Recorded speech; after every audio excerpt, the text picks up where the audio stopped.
Next is a report of the OPSBA Director. Thanks, Madam Chair.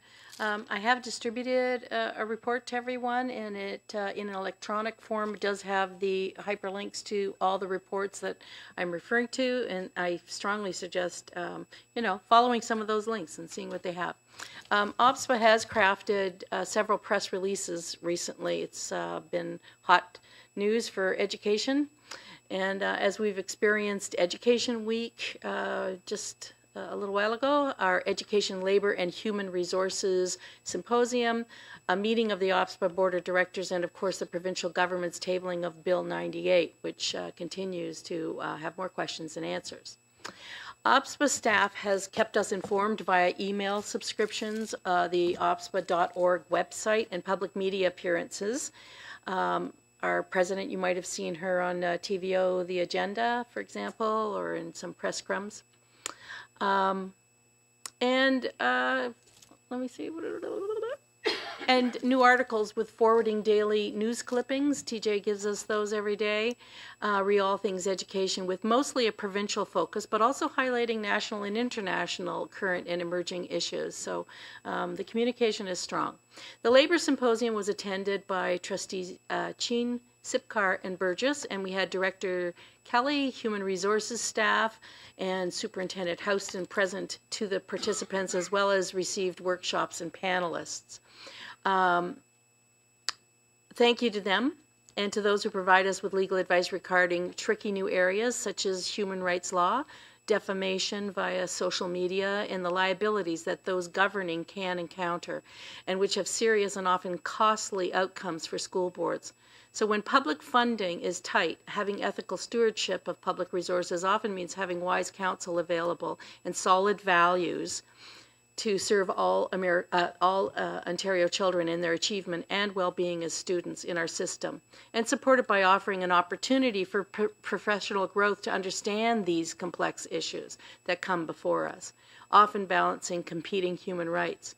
Thanks again to our staff for navigating these waters and sharing your expertise with provincial colleagues. And I've given a link to the Labor Symposium and all the workshops. So if you're looking for all of those, it's a lot of it is very current law and things that we haven't dealt with before, harassment and security and safety issues. On May 9th, OPSBA President Kathy Abraham and OPSBA Executive Director Stephanie Donaldson presented to the Standing Committee on Social Policy regarding Bill 98, the Better Schools and Students Outcome Act. They were given 7 minutes. So I refer you to the link that I've also provided about what our submission was that was read in those 7 minutes.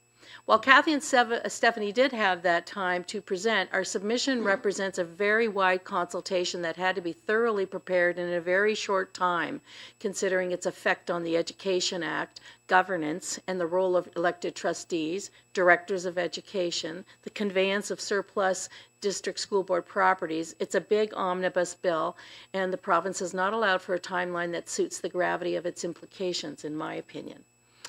With that challenge, OPSBA members were consulted individually in a request to use the provincial portal and via the joint all-day meeting of the policy development work and education groups. So both those teams got together and went over it again, which I participated on May 5th, and via the Board of Directors meeting, which ran late, in late April, specifically on a lot of this information. So those voices and concerns were captured well, and please take the time to read that submission.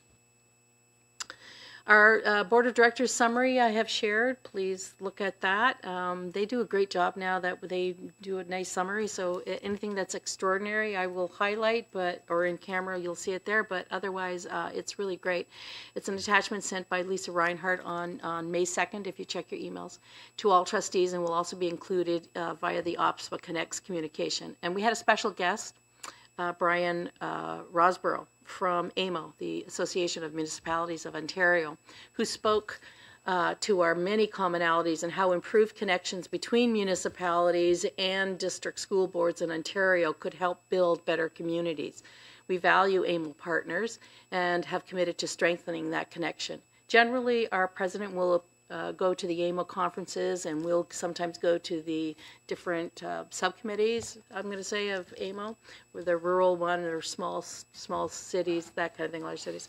But it's becoming increasingly important, and something with like Bill 98 that leads us both kind of in the dark of what's going to happen next.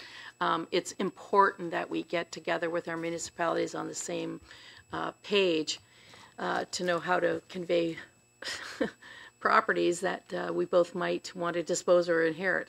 So nominations are in for the annual general meeting. I've submitted my name for a return to the Provincial Policy Development Work Group team, and I look for your support in that role. I'm the voting delegate, so you're going to have to tell me not to vote for myself otherwise. It's kind of a conflict of interest. It's not really a pecuniary interest, but anyway. Please check out our AGM program and election guide, and plan on attending at Collingwood Blue Mountain in June. Our next Board of Directors meeting is there prior to the AGM, as well as our regional meetings, which will take place at its conclusion. So we all get together with all the rest of the regions. Najeri Damali Sojourner Campbell is a keynote speaker this year. I'm really looking forward to that, amongst some others.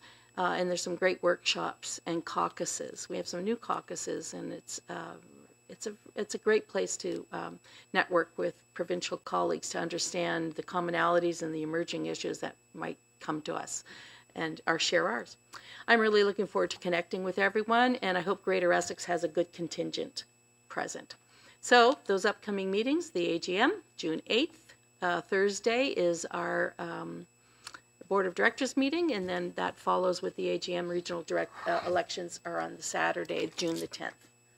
And that would be my report. The only other thing I would maybe add is that upcoming, look for the information. I think something was sent about bring your MPP to school day. Make those connections.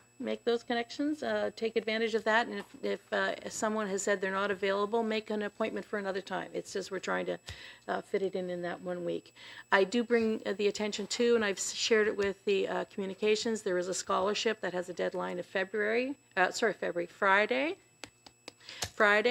That is only open to Western Region, which includes us, a $1,000 scholarship for our students. So please, students, trustees, I know I've sent it to you, and communications, so I do want to make sure it's a fourth and final year, and that would be nice to have somebody grab that. Thanks.